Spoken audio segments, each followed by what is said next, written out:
Artificial intelligence is already all over education, kind of quietly reshaping everything. It's in our homework, it's powering tutoring apps, it's even grading our exams. But here's the thing, while we hear a lot from developers and educators about the ethics of AI, there's one really important voice that's often missing from the conversation. So in this explainer, we're going to dive into what students, the people right at the center of all this, actually think. This quote from one of the students in the study just hits the nail on the head, doesn't it? At the end of the day, this isn't really a story about code and algorithms. It's a story about human choices and ultimately human responsibility. And that leads us to the million-dollar question. I mean, think about it.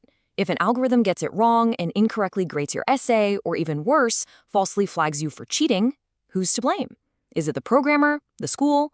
This whole messy issue of accountability is exactly what researchers are trying to figure out. Okay, so let's get into our first section. When we talk about AI grading your papers, we're really looking at a classic double-edged sword. On one hand, there's this incredible promise of efficiency and consistency, but on the other, a whole bunch of really tricky ethical problems. This chart breaks it down perfectly. Look, on the left, you've got the AI. It's tireless, it's consistent, and it can crunch just massive amounts of data without breaking a sweat. But then, on the right, you have what humans bring to the table. We understand nuance, we can be flexible, and we get emotional context. This is the big trade-off, and it's what makes this technology so tempting, yet so risky. So with all this back and forth happening, a group of researchers decided, hey, let's focus on the one group nobody seems to be asking. They set up a study to get past all the assumptions and just ask students directly, what are your real experiences, your real worries when it comes to AI testing? To really understand the problem, they first needed a map. They thought of the whole AI assessment process like a factory assembly line, with different stages from the moment a system is designed all the way to when it spits out a final grade. And this was their starting point. It's a theoretical model called the Triadic IAD Assessment Framework. Now, I know what you're thinking. It looks super complicated, right? But the core idea is actually pretty simple. It's just a map connecting the different steps of the AI process with a checklist of key ethical ideas like fairness, privacy, and trust. So we can boil that complicated diagram down to these 5 key stages. First, you build the system. Then you manage all the data it uses. Then you actually create the test. After that, you administer it. And finally, you get to the part everyone really cares about, the grading. What the researchers wanted to know was, do students' worries stay the same across all 5 stages? All right, so what did they actually find? Well, the single biggest revelation was this. Students' concerns are not one size fits all. What worries them changes, and it changes dramatically depending on which part of that AI pipeline they're dealing with. Let's start at the very end of the line, the stage where the stakes are the highest for any student, grading and evaluation. This is the moment the AI delivers its final verdict on your work. Let's look at that framework again. See that last column for the grading stage? You'll notice the dots for privacy and accuracy are huge. That's no accident. Students told researchers that when it comes to their final grade, their biggest fears are pretty simple. Is my personal data safe? And is this grade even correct? And this student quote really gets to the heart of that accuracy concern. Yeah, sure, an AI can be consistent, but students worry that it just can't get things like creativity or passion or a really clever, nuanced argument.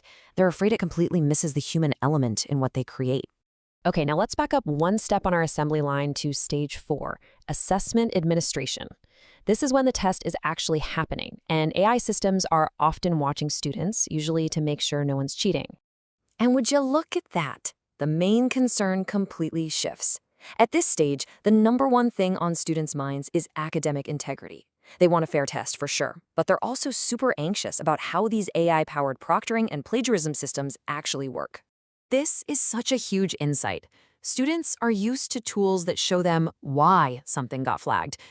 This sentence matches this source. But with some of the newer AI detectors, it's just a black box. The system says guilty without showing any evidence. And that creates a ton of stress for students who are just trying to do the right thing. So, here is the bottom line. That old theoretical map didn't quite match up with what students were actually experiencing. And by listening to them, the researchers realized they had to redraw the whole thing. And this is what's so cool about their research. They took all that data from students, the numbers and the stories, and used it to create a new, better guide for building ethical AI in schools, one that's actually based on evidence. And here it is. This is the revised framework. The basic structure is the same, but the emphasis, you can see it in the size and shading of those dots, has been totally recalibrated based on what students said matters most to them at each specific stage of the process. Let's just zoom in on the grading stage to see how this works in practice. According to students, privacy and accuracy are the primary concerns. These are the absolute deal breakers. Then you've got accountability and explainability as secondary, but still really important. This kind of tiered system gives developers and educators a much clearer playbook. So you might be wondering, why does a new academic framework matter so much? Well, because it's not just a theory. It translates directly into a practical, real-world guide for everyone involved, from the classroom to the companies building this tech. The takeaways here are crystal clear.